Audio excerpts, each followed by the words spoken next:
Hello दोस्तों, welcome to knowledge group. देखिए, हमारे इतिहास की सीरीज चल रही थी जिसमें हमने लगभग 1922 तक का इतिहास कवर कर लिया है। मतलब 1922 में असहयोग आंदोलन स्थगित कर दिया गया था, तो वहां तक हम लास्ट वीडियो में डिस्कस कर चुके हैं। अब जो आगे आज की क्लास होगी वो 1923 से स्टार्ट होगी। 1923 से आगे जो भी कुछ क्रियाविधि होती है तो उसके बारे में आज हम पढ़ेंगे। ठीक है दोस्तों। तो देखो, 1919 में काफ़ी कुछ स्थितियां हुई, कुछ फेरबदल हुए। जैसे प्रांतों में द्वैध शासन की सुविधा मिली, प्रांतों में द्वैध शासन लागू हुआ। प्रांत का मतलब राज्य, राज्यों में दो शासन। एक हिस्सा राज्यों में तो दे दिया गया कि वायसराय कंट्रोल करेगा, एक जो है वो राज्य के एक मुखिया को दे दिया गया। मतलब कि अगर कुछ ऐसे विषय रखे गए कि जिस विषय में अधिक खर्च होता था तो वो स्वशासन को दिया गया। मतलब कि जो स्थायी लोग थे, जो भारत से बिलोंग करते थे, उनको दिया गया।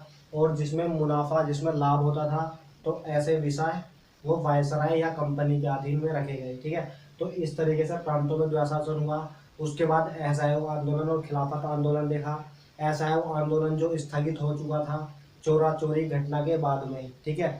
जो 5 मार्च 1922 को चोरा चोरी की घटना होती है, उसके बाद लगभग 12 मार्च को गांधी जी के द्वारा घोषणा कर दी जाती है कि असहयोग आंदोलन को स्थगित कर दिया गया है। ठीक है, कर दिया जाएगा यार। ठीक। तो अब देखो उसमें क्या होता है, उसमें काफी ऐसे लोग थे जो अपना काम धंधा छोड़ करके, कुछ स्टूडेंट ने भी भाग लिया था, कुछ ऐसे थे जो सरकारी नौकरी छोड़ने के बाद उस आंदोलन में शामिल हुए थे। कुछ वकालत छोड़ने के बाद, जैसे पंडित मोतीलाल नेहरू, चित्तरंजन दास और मोहम्मद अली जिन्ना वगैरह। और जैसे सुभाष चंद्र बोस थे, वो अपना आईसीएस का एग्जाम क्वालिफाई कर चुके थे, लेकिन अपनी नौकरी छोड़ करके वो इस आंदोलन में शामिल हो गए थे। तो कुछ ऐसे लोग थे तो उनको बहुत वो ज़्यादा आहत हुए इस चीज़ से। ठीक। तो जो सुभाष चंद्र बोस थे, सुभाष चंद्र बोस अपने गुरु मानते थे गांधी जी को। उनके बिल्कुल पथ प्रदर्शक बोल सकते हैं कि उनके बिल्कुल पथ प्रदर्शक थे सुभाष चंद्र बोस। लेकिन जब ये बात पता चली उनको कि उन्होंने जो है ऐसा आंदोलन स्थगित कर दिया है, सुभाष चंद्र बोस ने ये भी बोला कि अगर हम इतनी बड़ी आज़ादी अगर लेना चाहेंगे तो कुछ कुर्बानियाँ तो, कुछ लोग तो अपनी जान देनी पड़ेगी, कुछ लोगों को तो कुछ कुर्बानियाँ तो देनी पड़ेंगी। ठीक। तो लेकिन उसके बाद क्या होता, फिर ऐसा आंदोलन स्थगित होने के बाद इसमें से कुछ मुख्य नेता जो थे, जो कांग्रेस, अब इनको ऐसा लगा था कि अब जो कांग्रेस है वो एक ढीली पड़ने लगी है, कांग्रेस पार्टी ढीली पार्टी हो चुकी है, तो अब क्यों ना एक नई पार्टी अस्तित्व में लाई जाए। तो इस वजह से फिर क्या होता है, 1923 से आगे का इतिहास जो है वो हम देखते हैं। ठीक है। तो देखो 1923 में क्या हुआ। सबसे पहले तो जो दो प्रमुख नेता थे, एक तो पंडित मोतीलाल नेहरू, पंडित मोतीलाल नेहरू, और एक थे चित्तरंजन दास, CR दास। ये दोनों मिलकर के, ये जो चित्तरंजन दास थे ये थोड़े उग्रवादी टाइप के थे, उग्रवादी टाइप के व्यक्ति थे, उग्रवादी विचारधारा रखते थे ये। तो पंडित मोतीलाल नेहरू और चित्तरंजन दास, इन दोनों ने मिलकर के एक पार्टी की स्थापना की, और जिस पार्टी का नाम रखा इन्होंने स्वराज पार्टी। ठीक है। तो स्वराज पार्टी तो वैसे इतना खास इंपॉर्टेंट, ये महत्वपूर्ण इस हिसाब से है नहीं स्वराज पार्टी, लेकिन कभी कभी एग्जाम वाला पूछ लेता सिंपल सवाल कि स्वराज पार्टी की स्थापना कब की गई, तो 1923 में की गई। संस्थापक सदस्य कौन थे, तो पंडित मोतीलाल नेहरू और चित्तरंजन दास इसके संस्थापक सदस्य रहे। ठीक। अब क्या हुआ, अब CR दास उग्रवादी विचारधारा के थे, और जो सुभाष चंद्र बोस थे, तो सुभाष चंद्र बोस पहले महात्मा गांधी के पक्ष, मतलब उनके पथ प्रदर्शक रहे, उनके जो हिसाब से काम करते थे, जैसा वो बोलते थे वैसा करते थे। लेकिन अब असहयोग आंदोलन के बाद सुभाष चंद्र बोस ने क्या किया, सुभाष चंद्र बोस CR दास को फॉलो करने लगे, CR दास को फॉलो करने लगे। और यही कारण है कि उनकी जो विचारधारा बनी वो उग्रवादी विचारधारा के वो भी बन गए CR दास के। तो इसलिए बोला जाता है कि स्वराज पार्टी के वो समर्थक बने। कभी कभी सवाल पूछ रहा था कि स्वराज पार्टी के समर्थक कौन थे, तो जो सुभाष चंद्र बोस जी थे, सुभाष चंद्र बोस, तो सुभाष चंद्र बोस जो थे वो स्वराज पार्टी के समर्थक कहलाए या समर्थक बने। ठीक। तो स्वराज पार्टी की स्थापना होती है। उसके बाद जब ये कांग्रेस से अलग एक पार्टी बनी तो काफी अच्छी पार्टी बनी है, काफ़ी अच्छा इसने रोल किया, अच्छी पार्टी बनी। उसके बाद चुनाव हुए, चुनाव में अच्छा इसका रिजल्ट रहा पार्टी का। लेकिन फिर क्या हुआ, कुछ ही दिनों बाद, मतलब लगभग 1925 में या 2 साल बाद 1925 के करीब में जो सीआर दास थे उनकी मृत्यु हो जाती है। अब मृत्यु होने के बाद ये पार्टी जो है वो डगमगा जाती है और आगे जाकर के बिल्कुल कमज़ोर पड़ जाती है। और कहा जाता है कि 1933 या 34 के टाइम पीरियड पर यह पार्टी बिल्कुल समाप्त हो जाती है। तो इतना बड़ा इस पार्टी का रोल नहीं रहा है, ठीक। तो लेकिन फिर भी ध्यान रखना है कि समर्थक कौन थे, कब पार्टी बनी और संस्थापक सदस्य कौन कौन थे। अब इसके बाद क्या होता है, देखो 1924, अब इसके बाद का जो टाइम पीरियड पढ़ते हैं हम, तो उसको क्रांतिकारी विचारधारा का पीरियड मानते हैं, या क्रांतिवादी युग कहलाता है ये। क्यों? क्योंकि सबसे ज्यादा जो भी क्रांतिकारी क्रियाविधि हुई है, उग्रवादी टाइप की क्रियाविधि जितनी भी हुई है, वो सब 1923 से लेकर के 1928 के आसपास का जो समय था, इसके बीच में काफी ज्यादा उग्रवादी क्रियाविधि हुई है, ठीक। अब देखो एक एक करके करते हैं कि क्या क्या काम हुए, कैसे कैसे हुए। अब देखो जो 1922 में गांधी जी जा चुके थे, मतलब असहयोग आंदोलन स्थगित कर चुके थे, तो अब 1924 में नेक्स्ट ईयर जो आता है 1924, इसमें क्या करते हैं, गांधी जी कांग्रेस की तरफ से एक अधिवेशन होता है, तो उस अधिवेशन में अध्यक्ष बन करके जाते हैं। और वो जो अधिवेशन हुआ वो हुआ था बेलगांव में, बेलगांव पड़ता कर्नाटक में। तो कर्नाटक के बेलगांव अधिवेशन में महात्मा गांधी अध्यक्षता करते हैं। कभी कभी सवाल पूछ जाता, क्योंकि गांधी जी अपने जीवन भर में सिर्फ एक बार कांग्रेस की अध्यक्षता की थी गांधी जी ने, और वो की थी बेलगांव की अध्यक्षता, बेलगांव अधिवेशन की अध्यक्षता। ईयर भी याद रखना है आपको, 1924 में इन्होंने ये अध्यक्षता की थी। उसके बाद उस अध्यक्षता को करने के बाद गांधी जी समझ लो बिल्कुल शांत पड़ गए और अपना अहमदाबाद में जाकर के साबरमती आश्रम में रहने लगे, ठीक। अब यहाँ पे क्या होता, अगले साल ही 1925 में भगत सिंह और इनके जो साथी थे, बटुकेश्वर दत्त थे और बिस्मिल्लाह खां थे, ठीक। तो ये व्यक्ति क्या करते हैं, ये HRA, हिंदुस्तान रिपब्लिकन एसोसिएशन की स्थापना कर देते हैं। और यहाँ पर जो स्थापना करते हैं, इसकी स्थापना करने का उद्देश्य क्या था, इसका उद्देश्य ये था कि जो भी इसके अंदर मेंबर थे, सदस्य थे, तो वो सिर्फ अंग्रेजों को परेशान करना चाहते थे। इसका उद्देश्य सिर्फ ये था कि किसी ना किसी तरीके से अंग्रेजों को परेशान किया जाए, ताकि अंग्रेज आहत हो उस चीज से और अंग्रेज भारत को छोड़ करके चले जाएं, ठीक है। तो इतना कुछ इसका उद्देश्य था। अब इसमें क्या होता है, अब एक बार क्या हुआ, देखो इसमें भी काफी कुछ इसने घटना घटी। सबसे एक इम्पोर्टेंट घटना घटती है 1925 की। तो ये क्या करते थे कभी कभी कि अंग्रेजों का जो तार विभाग था, ठीक है, मतलब जो डाकघर था एक तरीके से बोल सकते हैं हम, तो डाकघर में कभी आग लगा देते थे, कभी जो रेलगाड़ियों की पटरियां थी तो पटरियां उखाड़ देते थे। तो इस तरीके की ये काम क्या करते थे। लेकिन क्या था, इनके पास देखो दिमाग की भी कमी नहीं थी, दिमाग भी था और बलशाली भी थे। लेकिन इनके अंदर जो सबसे कमी थी इनके पास, तो वो धन की कमी थी, इनके पास पैसा नहीं था।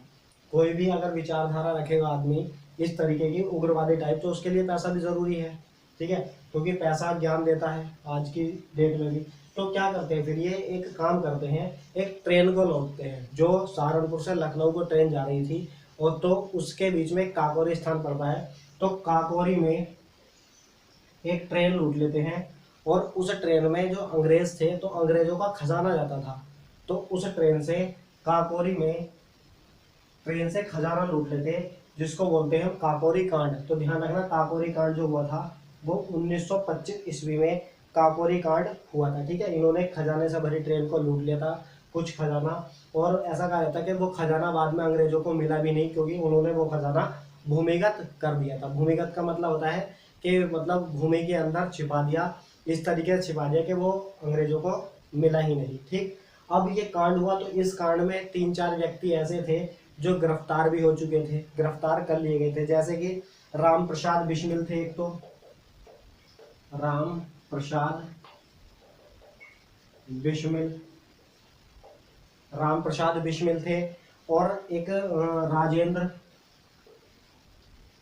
लाहौड़ी थे, राजेंद्र लाहौड़ी। एक रोशन सिंह थे, रोशन सिंह और एक अशफाक उल्लाह खां थे।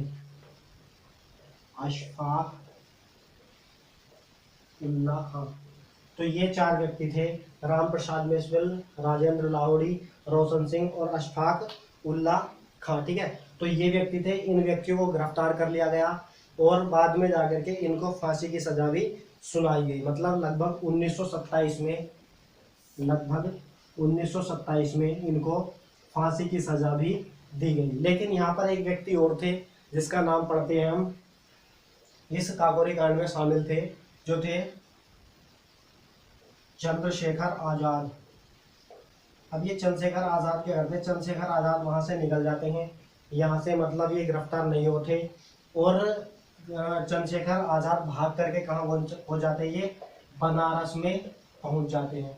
चंद्रशेखर आजाद भाग करके बनारस पहुंच जाते हैं। बनारस में जाकर के अपना दाढ़ी वगैरह रोक लेते हैं और एक आश्रम की स्थापना कर देते हैं, आश्रम बनाते हैं और वहीं पर रहने लगते हैं। वहाँ बन जाते हैं, महात्मा साधु बन जाते हैं मतलब। ठीक, तो यहाँ पर इन लोगों सुभाष चंद्रशेखर आजाद को कोई पहचानता नहीं था, सिर्फ जो इनके टच वाले लोग थे, जो इनके साथ के लोग थे, सिर्फ वही पहचानते थे और ये अपनी जो भी कार्य करवाते थे, जो भी इनकी प्लानिंग होती थी, वो वहीं से अपना कंट्रोल करते थे। ठीक, अब इसमें और क्या हुआ देखो बीच में, अब बात आती थोड़ा सा और आगे चले तो लगभग 1928 की। तो 1928 में ये जो HRA था, हिंदुस्तान रिपब्लिक एसोसिएशन, तो इसको भगत सिंह के द्वारा, ध्यान रखना, भगत सिंह के द्वारा, कभी कभी सवाल पूछा जाता, भगत सिंह के द्वारा HRA को HSRA कर दिया गया। HSRA मतलब होता है Hindustan socialist Republic association, Hindustan socialist Republic association. तो इसमें बदल दिया गया, मतलब सिर्फ नेम परिवर्तन हो चुका था, भगत सिंह ने ये नाम इसका परिवर्तन किया था। ठीक, तो HSRA में हो गया। अब ये जो HSRA था, ये भी मतलब लोग तो वही थे, सदस्य तो वही थे, उद्देश्य भी यही था कि अंग्रेजों को किसी न किसी तरीके से परेशान करना था। अब यहाँ पर क्या हुआ, इन्होंने एक बार, देखो ये जो लोग थे जैसे भगत सिंह हो गए, ठीक है, और सुखदेव हो गए, राजगुरु हो गए, ये लोग बिल्कुल बहुत ज़्यादा परेशान करते थे अंग्रेजों को। और जो साइमन कमीशन आया था, साइमन कमीशन में भी इन्होंने काफ़ी ज़्यादा विरोध किया था उसका। और एक बार क्या हुआ था, एक जो विधानसभा थी, दिल्ली के अंदर विधानसभा, एक मीटिंग चल रही थी उसमें, और मीटिंग चल रही थी सेफ्टी बिल या पब्लिक सेफ्टी बिल के लिए, पब्लिक सेफ्टी बिल। तो पब्लिक सेफ्टी बिल पास करने के लिए सभा चल रही थी विधानसभा में। तो इन लोगों ने क्या किया था, भगत सिंह वगैरह थे, भगत सिंह थे और तुम्हारे साथ इनके साथ सुखदेव वगैरह थे। तो उन्होंने इसमें बम फेंक दिया था, बम फेंक दिया। और बम फेंकने के बाद, बम फेंकने का भी इनका उद्देश्य क्या था, बम फेंकने का उद्देश्य ये था कि हम ताकि गिरफ्तार हों, और गिरफ्तार होने के बाद हम अदालत की मंच पर जाएं और अदालत की मंच से हम क्या करें, हम क्रांतिकारी को और बढ़ावा दें। जिस तरीके से हम क्रांतिकारी की भावना फैला रहे हैं वो और ज़्यादा फैले, तो उस उद्देश्य था। इनका बम फेंकने से ये मतलब नहीं था कि किसी की जान लेना है, किसी की जान लेना इनका उद्देश्य नहीं था ये बम फेंकने का। ठीक है, तो ये काम किया इन्होंने। बाद में जाकर के इन्हें गिरफ्तार भी किया और बाद में जो है 1931 में इनको फांसी की सज़ा भी सुनाई गई थी। ठीक है, फांसी की सज़ा इनको सुना दी गई थी। अब इसके बाद और क्या होता है देखो, अगर बात करते हैं तो 23 मार्च 1931 डेट ये थी, 23 मार्च 1931 को भगत सिंह, सुखदेव और राजगुरु ये व्यक्ति थे। एक तो भगत सिंह, सुखदेव और राजगुरु, इन तीनों व्यक्तियों को 31 मार्च 1931 को फांसी दे दी गई। अब जब फांसी दे दी गई तो उसके बाद क्या होता है, उसके बाद जो चंद्रशेखर आज़ाद थे, जो बनारस में रह रहे थे, तो उन्होंने क्या किया, उन्होंने एक मीटिंग करने का फैसला लिया। बोले कि इलाहाबाद में वो एक पार्क है जिसका नाम है अल्फ्रेड पार्क। तो इलाहाबाद में अल्फ्रेड पार्क में उन्होंने एक मीटिंग बुलाई, अपने साथ वाले लोग बुलाए और वहाँ पर एक मीटिंग डेट फिक्स कर दी गई कि उस डेट में मीटिंग होगी। लेकिन यहाँ पर क्या हुआ, यहाँ पर इन्हीं के किसी साथ वाले व्यक्ति ने वो जानकारी थोड़ी लीक कर दी। और पता कैसे चला गया, अंग्रेजों को पता चला, अंग्रेजी अधिकारियों को। तो वो पहले से वहाँ पर जा चुके थे और वहां पर जब जा चुके थे तो वहां पर फिर इनके आपस में मतलब चंद्रशेखर आजाद और ब्रिटिश लोगों के बीच में गोलीबारी हुई तो फिर पढ़ा होगा तुमने कि बस उनकी जो गन थी, रिवॉल्वर था चंद्रशेखर आजाद का, उनके पास सिर्फ एक गोली बची थी, तो उन्होंने फिर क्या किया, वो गोली अपने ही मार ली। ठीक है, मतलब उससे ही अपनी मृत्यु कर ली, डेथ कर ली चंद्रशेखर आजाद ने। तो इसीलिए कहा जाता है कि अल्फ्रेड पार्क में किसकी मृत्यु हुई थी, चंद्रशेखर आजाद की मृत्यु हुई थी। और तभी से अब इस पार्क का नाम जो है वो आज़ाद पार्क है। वर्तमान में इसका नाम आज़ाद पार्क है, जो कहाँ पर है, इलाहाबाद में स्थित है। ठीक है, तो इतनी बात थी चंद्रशेखर आजाद की। ठीक है, 1931 में, अप्रैल 1931 की बात है ये, अप्रैल 1931 में चंद्रशेखर आजाद भी शहीद हो गए। ठीक है, अल्फ्रेड पार्क में, जिसका वर्तमान नाम अब आजाद पार्क है। तो इतनी बात इनकी रही।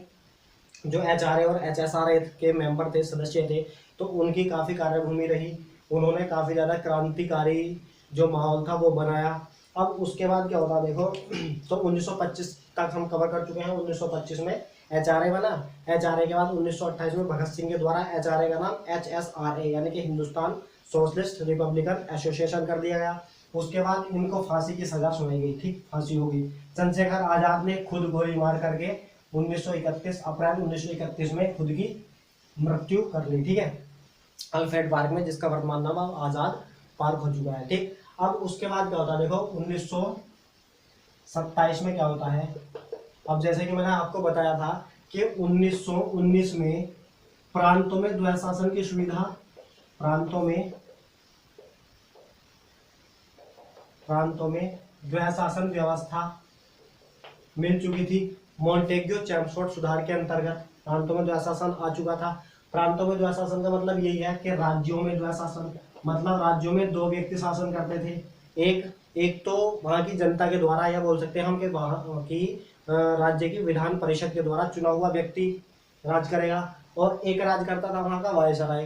तो वायसराय के अंडर में जो सब्जेक्ट थे, विषय थे, तो वो ऐसे थे जिनसे हमेशा लाभ होता था। और जो वहाँ के निर्वाचित यानी कि चुना हुआ जो प्रमुख था, तो उसके अंडर में ऐसे अधिकार दे दिए थे इन्होंने, ऐसे विषय दे दिए थे जिससे हमेशा, यानी कि जन कल्याणकारी बोल सकते हैं हम कि जन कल्याणकारी, जिससे हमेशा नुकसान होता था। जैसे अभी भी गाँव में कोटा वगैरह बढ़ता है, तो 16 रुपये 20 रुपये किलो का गेहूँ भी 2 रुपये किलो गेहूँ में मतलब बेचते हैं वो। तो इस तरीके से सरकार को जहाँ पर घाटा होता तो ऐसे विषय वो वहाँ के जो विधान परिषद का चुना हुआ सदस्य था उसको दे दिए गए थे। तो इस तरीके से ये, और बोल दिया गया था कि अब हम एक काम करेंगे कि 10 वर्ष के बाद एक कमेटी बैठाएंगे, एक समिति आएगी जो इसकी समीक्षा करेगी कि तुम्हारा जो है, तुमने अपना जो काम है वो सही ढंग से किया है या नहीं किया है। और अगर उसकी रिपोर्ट मतलब सही होगी तो हम क्या करेंगे, आपके लिए या भारत के लिए एक संवैधानिक ढांचा तैयार करेंगे। ठीक, तो अब क्या था देखो, यहाँ पर 10 वर्ष बाद आना था, लेकिन ये जो बन चुका था सर साइमन की अध्यक्षता में, व्यक्ति का नाम था सर साइमन की अध्यक्षता में 1927 में ही लंदन में बन चुका था। लंदन में ये कमेटी बन चुकी थी सर साइमन की अध्यक्षता में। ठीक है, 1927 में। और ये जो बन चुकी थी, तो यहाँ पर क्या था, यहाँ पर इस कमीशन के आने से पहले ही भारत में विरोध होना स्टार्ट हो चुका था इस चीज को लेकर के। क्यों, देखो इसके दो कारण रहे हैं, प्रमुख दो कारण। और प्रमुख दो कारण ये रहे हैं, एक तो ये समय से पहले आना। ठीक है, समय से पहले आना, क्योंकि इनका जो कहना था वो ये था कि हम 10 वर्ष के बाद, मतलब 1919 की बात चल रही है, तो फिर 1929 में आना था, लेकिन ये 1927 में बन चुका था। तो एक तो इसमें कहा गया कि समय से पहले आना एक कारण था विद्रोह का। दूसरा कारण ये था कि इसमें 7 सदस्य थे, और सातों के सातों सदस्य जो थे वो ब्रिटिश थे। इनका कहना था कि भाई एक भी व्यक्ति भारतीय इन्होंने शामिल नहीं किया था इस कमेटी में, इस कमीशन में। ठीक, तो इसलिए दो प्रमुख कारण माने जाते हैं कि एक तो समय से पहले आना, और एक इसके सारे के सारे सदस्य जो थे वो गोरे थे, ब्रिटिश थे। तो इसलिए भारत में इसका बहुत ज़्यादा विरोध हुआ। अब विरोध हुआ, सबसे पहले ये मुंबई में आया। बम्बई में जो है काफ़ी ज़्यादा इसका विरोध किया पब्लिक ने, लोगों ने काले झंडे दिखाए और साइमन गो बैक के नारे दिए। उसके बाद ये लाहौर पहुँचे। लाहौर में जो है, लाहौर रेलवे स्टेशन पर जो लाला लाजपत राय थे, लाला लाजपत राय, तो लाला लाजपत राय इनका काफ़ी विरोध कर रहे थे। लाला लाजपत राय काफ़ी विरोध कर रहे थे। तो फिर वहाँ पर लाहौर रेलवे स्टेशन, ध्यान रखना ये सवाल पूछा गया है, रेलवे स्टेशन सवाल ये पूछा गया है कि जो लाला लाजपत राय थे उनकी मृत्यु कहाँ पर हुई थी, तो लाहौर रेलवे स्टेशन पर जो साइमन कमीशन था उसका विरोध करते हुए लाला लाजपत राय की डंडे लगने से मृत्यु हो चुकी थी। क्यों? क्योंकि यहाँ पर ये रेलवे स्टेशन पर विरोध कर रहे थे और वहां पर एक व्यक्ति था सैंडर्स नाम का, सैंडर्स, ठीक है। तो सैंडर्स ने क्या किया, सैंडर्स वहां का इंचार्ज था, तो सैंडर्स ने सिपाहियों से बोला कि इन पर लाठीचार्ज कर दो, और लाठीचार्ज करने के बावजूद जो लाला लाजपत राय थे उनके सर में लाठी लग जाती है और उनकी डेथ हो जाती है, ठीक है। तो वो सैंडर्स को ने ही मतलब उनको लाठीचार्ज करवाया था, सैंडर्स के कारण उनकी मृत्यु हुई। अब इस सैंडर्स की भी एक हत्या की। अब देखो सैंडर्स की जो हत्या की थी, तो सैंडर्स की हत्या के बारे में भी कभी कभी पूछ जाता है कि सैंडर्स की हत्या किस व्यक्ति ने की थी या किस किस ने इसको मारा था, ठीक है। तो देखो इसमें क्या हुआ था, भगत सिंह, राजगुरु और चंद्रशेखर आजाद भी इसमें शामिल थे, है ना। भगत सिंह, राजगुरु और आजाद, चंद्रशेखर आजाद, इन 3 व्यक्तियों ने इसको गोलियों से भून डाला था, ठीक है। लगभग 1928 की ही बात है ये 1928 की ही बात है, ठीक है। सितंबर में लाला लाजपत राय की मृत्यु हुई थी और अक्टूबर नवंबर में अक्टूबर में सैंडर्स को इसने गोली से भून दिया था, भगत सिंह, राजगुरु और आजाद। इसी के केस में, यानी कि सैंडर्स की हत्या के केस में ही भगत सिंह और जो राजगुरु थे इनको गिरफ्तार किया था और बाद में फांसी की सजा भी सुनाई गई थी 1931 में, ठीक। तो यहाँ तक ये बात रही। अब क्या हुआ, देखो लाला लाजपत राय बेचारे शहीद हो चुके थे। अब उसके बाद क्या हुआ, यहाँ पर पब्लिक सेफ्टी बिल पास हो रहा था, तो वहां पर भी इन्होंने भगत सिंह, राजगुरु और सुखदेव ने बम फेंक दिया था। अब उसके बाद यहाँ पर और क्या घटना घटती देखो। अब यहाँ पर जो एक व्यक्ति था जो वायसराय था, तो वायसराय के साथ साथ मैंने बताया कि एक भारत सचिव होता था। तो जो भारत सचिव था जिसका नाम वेडरबर्न था, वेडरबर्न, ये था उस टाइम पर भारत सचिव। तो इस व्यक्ति ने क्या कहा, क्योंकि ये देख रहा था कि काफी अच्छी तरीके से जो साइमन कमीशन है, साइमन कमीशन का विरोध हो रहा है, साइमन कमीशन का विरोध काफी जोर शोर से भारत के अंदर हो रहा है। तो जो साइमन कमीशन था, कभी कभी ये भी पूछ लेता है कि साइमन कमीशन भारत कब पहुंचा था, तो भारत तो 1928 में पहुंचा था ये, लेकिन जो तैयार हो चुकी थी कमेटी वो 27 में ही हो चुकी थी, लेकिन वो लंदन में हो चुकी, ठीक। तो साइमन कमीशन का विरोध चल रहा था, तो उसमें फिर जब विरोध काफी ज्यादा हुआ और इस साइमन कमीशन ने कोई अपनी रिपोर्ट ही नहीं बनाई, क्योंकि ये इसको तो सिर्फ रिपोर्ट बनाने भेजा था कि ये देखो जो भारतीयों को अधिकार दिए हैं वो ठीक तरीके से काम कर रहे हैं, भारतीय उस अधिकारों को लेकर के या नहीं कर रहे हैं, ठीक। तो ये तो जो था अपना रिपोर्ट तैयार ही नहीं कर पाए, इसका इतनी ज्यादा विरोध हुआ। तो उसके बाद जो भारत सचिव थे वेडरबर्न जिसका नाम है, तो वेडरबर्न बोलते हैं भारतीयों को, या सीधे सीधे कांग्रेस से बोलते हैं कि एक आप काम कीजिए, यानी कि खुली चेतावनी देते हैं एक तरीके से कि आप हमारा विरोध कर रहे हैं, तो अब आप एक काम करो कि आप खुद ही एक संवैधानिक ढांचा या संविधान बना करके हमें दिखाओ, और शर्त ये है कि आप जब संविधान बनाओगे तो आपका किसी के भी द्वारा विरोध ना किया जाए।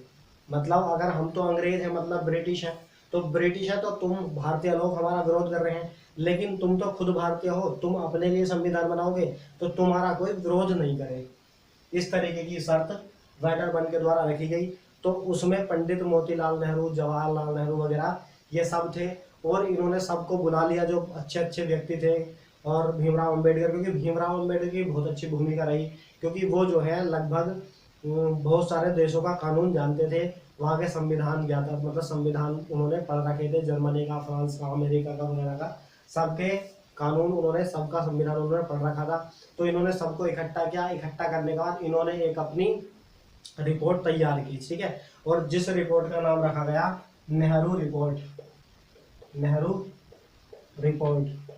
अब ये नेहरू रिपोर्ट तैयार कर चुके थे, ये अब तैयार कर चुके थे, तो ये जो थी इनको ये मतलब सौंपनी थी नेहरू रिपोर्ट। अब जब नेहरू रिपोर्ट सौंप नहीं थी तो वहीं से क्या कर देते हैं, मुस्लिम लीग के नेता जो कि इनके सहयोगी थे, कांग्रेस के सहयोगी थी मुस्लिम लीग, क्योंकि 1916 में इसका सहयोग करना स्टार्ट कर दिया था, जो लखनऊ समझौता हुआ था, तो मुस्लिम लीग इसका सहयोग या इसका समर्थन करने लगी थी कांग्रेस का। लेकिन यहाँ पर मुस्लिम लीग के नेता जिसका नाम था मोहम्मद अली जिन्ना, तो मोहम्मद अली जिन्ना ने अपनी 14 सूत्री मांगे यहाँ पर रखी।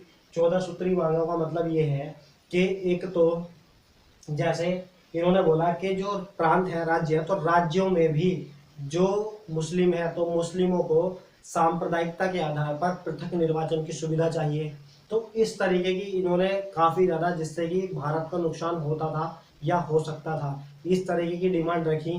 तो इसलिए जो मोतीलाल नेहरू थे उन्होंने इनकी बात को, इनकी शर्तों को इनकार कर दिया गया और बोला कि भाई फिर तो इस रिपोर्ट का कोई मतलब है ही नहीं, कि खत्म करो इस रिपोर्ट को, ठीक है।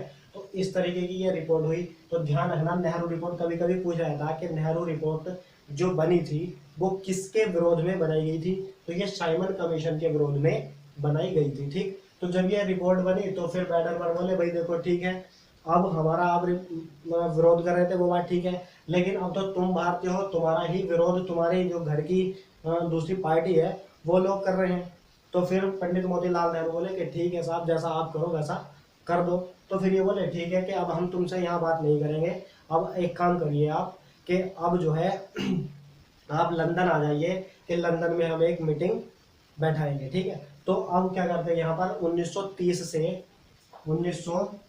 से यहाँ पर एक सम्मेलन स्टार्ट होता है जिसको बोलते हैं हम गोलमेज सम्मेलन, ठीक है। तो 3 गोलमेज सम्मेलन हुए हैं, पहला 1930 में, दूसरा 1931 में और तीसरा 1932 में। ये 3 गोलमेज सम्मेलन होते हैं। तो ये तीनों के तीनों जो गोलमेज सम्मेलन बने हैं, ये साइमन कमीशन की रिपोर्ट के को जांचने के लिए, रिपोर्ट में क्या है उसकी समीक्षा करने के लिए ही ये सम्मेलन बनाए गए थे, ये सम्मेलन हुए थे लंदन में, ठीक है। तो इतनी बात आपको याद रखनी है। साइमन कमीशन क्या था, साइमन कमीशन के विरोध में कौन सी रिपोर्ट आई, तो नेहरू रिपोर्ट। लेकिन नेहरू रिपोर्ट तैयार तो हो चुकी, लेकिन वो मतलब प्रस्ताव को पास या इस तरीके का कह सकते हैं हम कि नेहरू रिपोर्ट सौंप नहीं सकेगी, ठीक, क्योंकि इसका विरोध हो चुका था, मुस्लिम लीग ने विरोध कर दिया था, जिन्ना ने अपना 14 सूत्री मांगे रखी थी, जिसको जो मोतीलाल नेहरू थे उन्होंने इनकार कर दिया गया और इस रिपोर्ट का कोई मतलब फिर रहा नहीं, ठीक। तो अब इसके बाद देखो, इसके बाद और क्या होता, अब जो गांधी जी थे, अब देखो गांधी जी 1924 से लापता थे। लापता का मतलब ये था कि बिल्कुल भी न्यूज में नहीं आ रहे थे। अब गांधी जी ने सोचा कि क्यों ना भैया जो है न्यूज में आया जाए, न्यूज में आया जाए।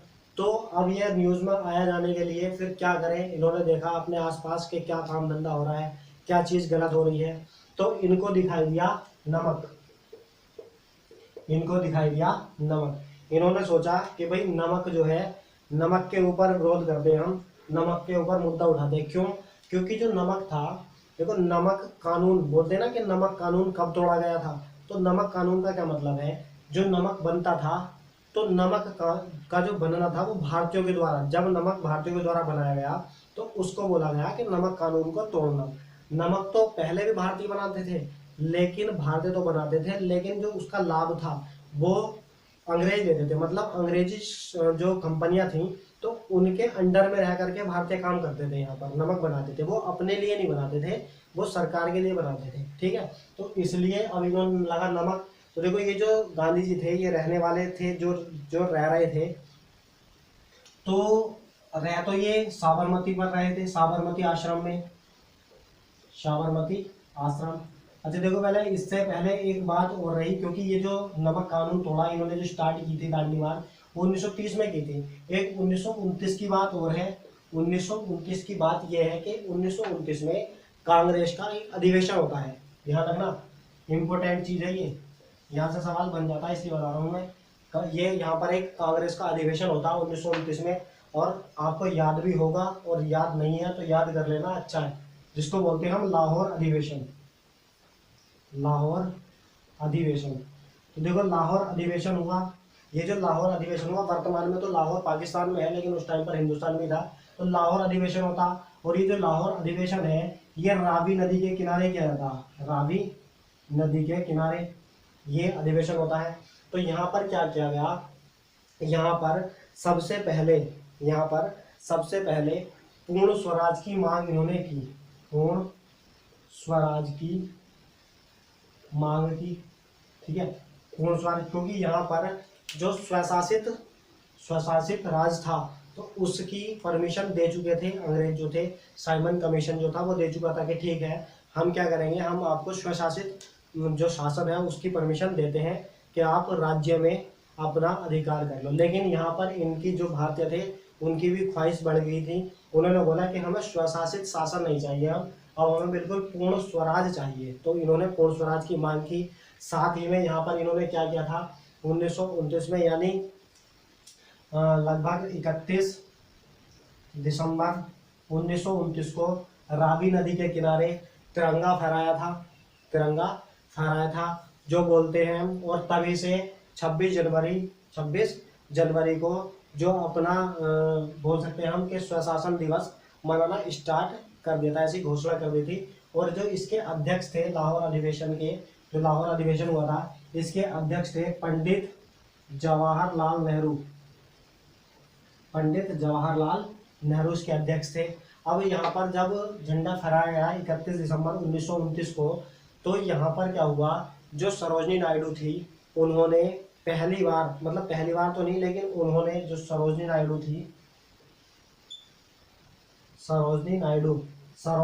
ने जनगण मन इनके द्वारा गाया गया और काफी सुरीली आवाज में इन्होंने ये जनगण मन गाया, जिससे जो पंडित जवाहरलाल नेहरू थे वो बहुत ज्यादा खुश हुए, प्रसन्नता हुए। तो वो अपने इमोशन रोक नहीं पाए और उन्होंने सरोजनी नायडू को स्वर कोकिला की उपाधि दे दी। तो सवाल पूछा जाता है कि स्वर कोकिला किसे कहा जाता है, तो सरोजनी नायडू को ही स्वर कोकिला कहा जाता है। पंडित जवाहरलाल नेहरू ने लाहौर अधिवेशन के टाइम पर इनको स्वर कोकिला की उपाधि दी थी, ठीक है। हमारे भारत में उपाधि देना बहुत बड़ी बात नहीं थी, कभी भी किसी को भी उपाधि दे देते थे, है ना। जैसे पीछे देखा होगा हमने कि जो खेड़ा आंदोलन हुआ था, तो खेड़ा आंदोलन में गांधी जी ने भाग लिया था और वहां पर उन्होंने काफी ज्यादा मदद की थी उनके किसानों वगैरह की। तो वहां पर रविन्द्रनाथ टैगोर ने क्या किया, गांधी जी को बोल दिया अरे आप तो महात्मा हो। बदले में गांधी जी ने क्या कहा, अरे आप तो गुरुदेव हो, ठीक है। तो इसी तरीके से गांधी जी को महात्मा की उपाधि दे दी रविन्द्रनाथ टैगोर ने, और रविन्द्रनाथ टैगोर को गांधी जी ने गुरुदेव की उपाधि दे दी। तो आपस में कभी भी ऐसी उपाधि वो दे दिया करते थे। उसी तरीके से स्वर कोकिला की उपाधि दे दी पंडित जवाहरलाल नेहरू ने, ठीक है। तो ये याद रखना, छोटा सा और भाग है ये लाहौर अधिवेशन जो रावी नदी के किनारे हुआ था, ठीक है। बस थोड़ा सा आपको नाम याद रखना है और थोड़ा सा डेट याद रखनी है, बाकी तो कहानी तो आपको याद होती चलेगी, ठीक। तो अब देखो, अब करते हैं हम अपना 1930 में। तो 1930 में क्या हुआ, गांधी जी रह रहे थे साबरमती आश्रम में, अपने साबरमती आश्रम में गांधी जी। अब यहाँ पर क्या होता है, जो साबरमती आश्रम था, देखो यहाँ पर बूढ़े वृद्ध और बच्चे वगैरह सब रहते थे, बच्चों की पढ़ाइयाँ वगैरह भी चलती थी यहाँ पर। कुछ उन्होंने विद्वान यानी कि अध्यापक रख रखे थे गांधी जी ने, जो बच्चों को पढ़ाते थे। तो उन्होंने देखा कि भाई नमक कानून तोड़ना चाहिए हमें, तो फिर वे क्या करते हैं, साबरमती, अहमदाबाद में पड़ता है गुजरात में साबरमती आश्रम। तो यहाँ पर क्या होता है, साबरमती आश्रम से ये अपनी एक बटालियन बोल सकते हैं हम, अपने 78 अनुयायियों के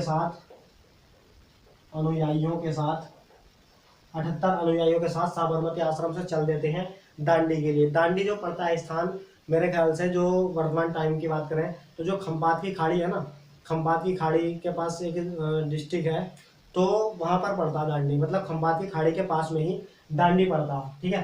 तो जो साबरमती आश्रम है, साबरमती आश्रम से इनको दांडी आना था। और ऐसा कहा जाता है कि जो साबरमती आश्रम से दांडी तक की दूरी है वो लगभग 65 से 67 किलोमीटर के आसपास है, ठीक, ऑन रोड।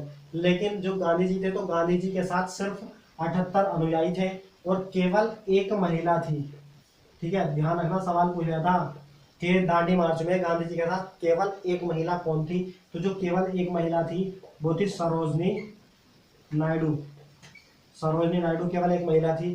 तो फिर गांधी जी ने देखा कि भाई 78 अनुयायी मेरे साथ, कि पब्लिक और ज्यादा, जितनी पब्लिक अच्छी होगी उतना दांडी मार्च या उतना आंदोलन और अच्छा होगा। तो फिर इसलिए इन्होंने गांव गांव को निकल करके इस तरीके से ये दूरी तय की। और ऐसा कहा जाता है कि इन्होंने लगभग 385 किलोमीटर दूरी तय करके ये दांडी मार्च यानी कि दांडी मार्च अपना पूरा किया, दांडी पहुंचे। ठीक है, तो ये जो स्टार्ट किया था इन्होंने वो लगभग 12 मार्च 1930 को अपनी यात्रा स्टार्ट की थी और लगभग 5 अप्रैल 1930 को ये दांडी पहुंचे थे। ठीक, अब देखो ये जो पहुंचे थे तो किलोमीटर वैसे इतना दूरी इतनी इम्पोर्टेंट नहीं है, क्यों? क्योंकि बहुत बुकों में अलग अलग ये दूरी लिखी हुई है। कभी कहीं कहीं 329 किलोमीटर है, कहीं 365 किलोमीटर है, कहीं 385 किलोमीटर है, क्योंकि गांधी जी के साथ उस टाइम कोई दूरी नापने वाला साथ था नहीं। ठीक, तो इसलिए कोई इतना बड़ा मैटर ये है नहीं कि दूरी कितनी थी। ठीक है, बहरहाल ये याद रखना आपको कि गांधी जी ने जो दांडी मार्च स्टार्ट किया था साबरमती आश्रम से वो 12 मार्च 1930 में स्टार्ट किया और ये 5 अप्रैल 1930 को दांडी पहुंच चुके। ठीक, अपने 78 अनुयायियों के साथ, फॉलोअर्स के साथ, और केवल एक महिला इनके साथ सरोजनी नायडू थी।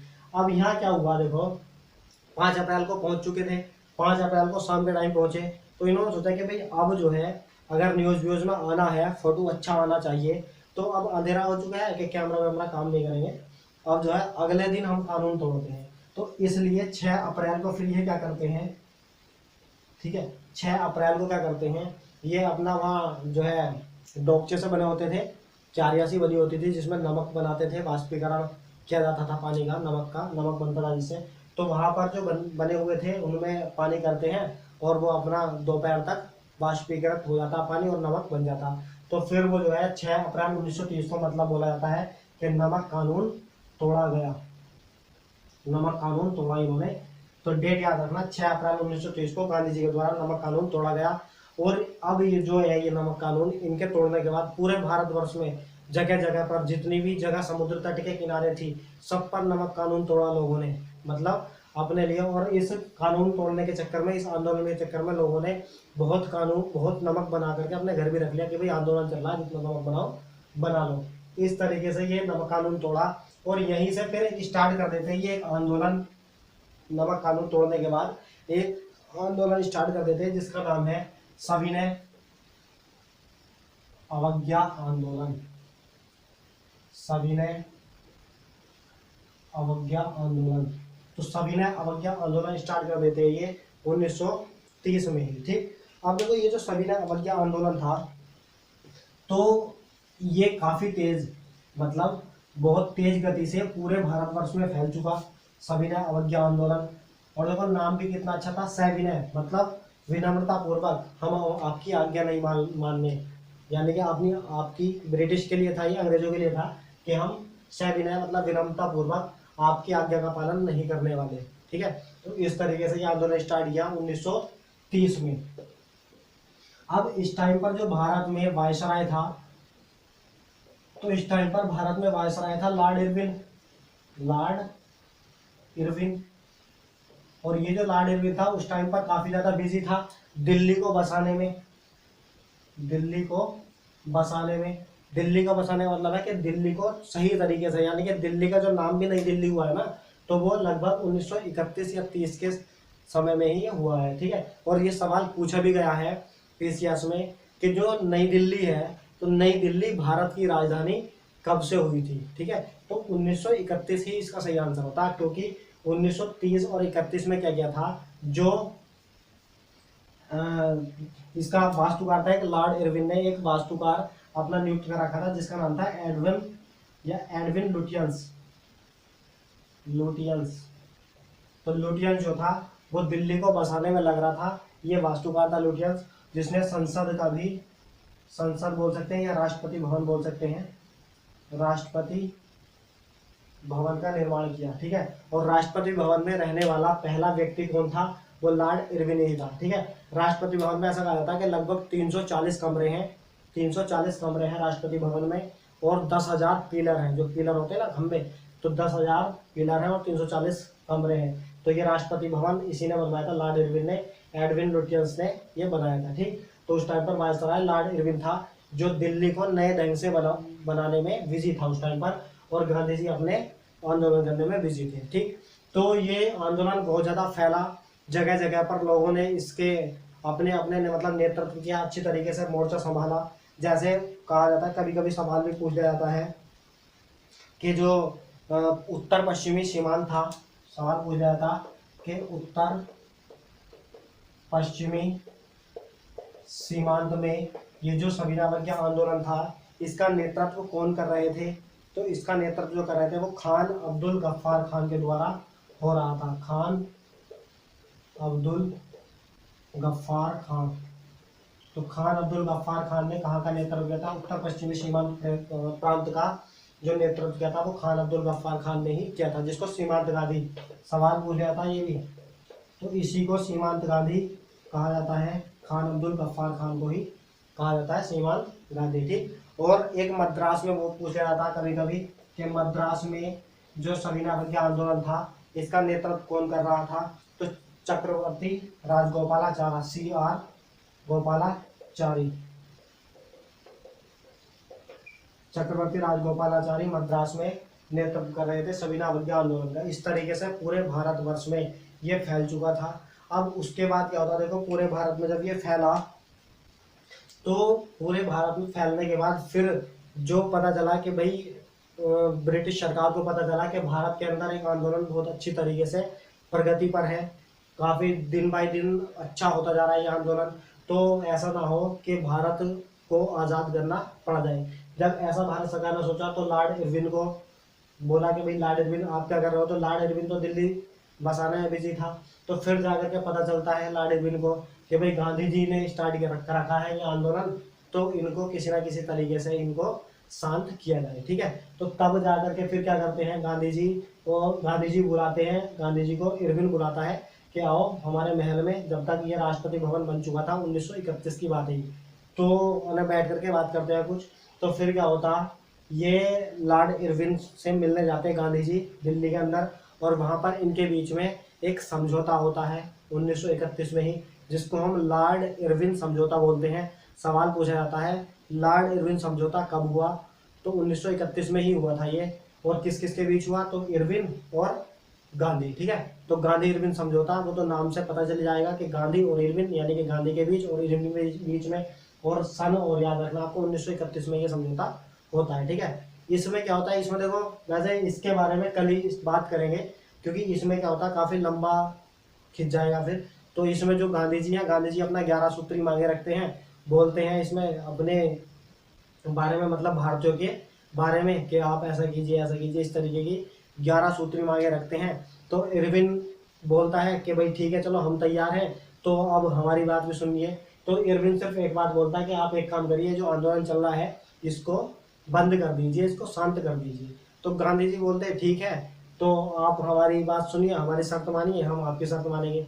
तो इरविन बोला कि ठीक है, अब एक आप एक काम कीजिए कि जो मतलब तुम्हारी शर्तें हैं भाई, मैं तो कंप्लीट करूंगा नहीं, मैं तो सुनूंगा नहीं, जो सुनाई जाएगी वो आपकी ब्रिटिश सरकार सुनेगी। और ब्रिटिश सरकार ने क्या कर रखा है इस टाइम, एक सम्मेलन चल रहे हैं, जो गोलमेज सम्मेलन चल रहे थे। ठीक है।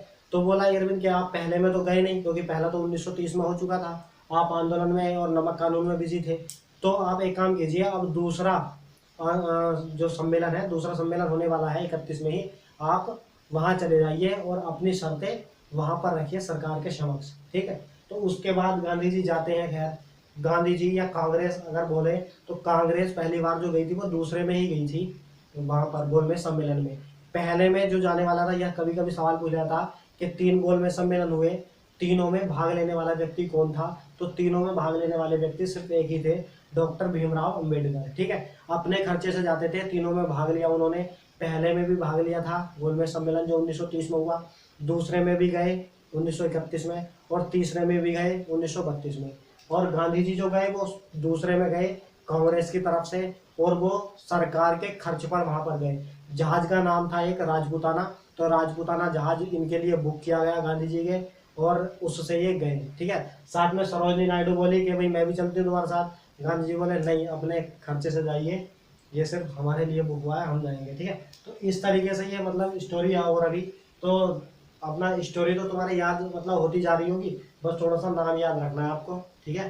तो बाकी जो है यहाँ से गांधी इरविन समझौता 1931 से फिर कल को स्टार्ट करेंगे। ठीक है दोस्तों। तो आज के लिए इतना ही। अगर क्लास अच्छी लगे तो वीडियो लाइक ज़रूर कर देना और प्लीज़ चैनल को सब्सक्राइब कर देना, ठीक है। ओके, धन्यवाद दोस्तों, गुड बाय।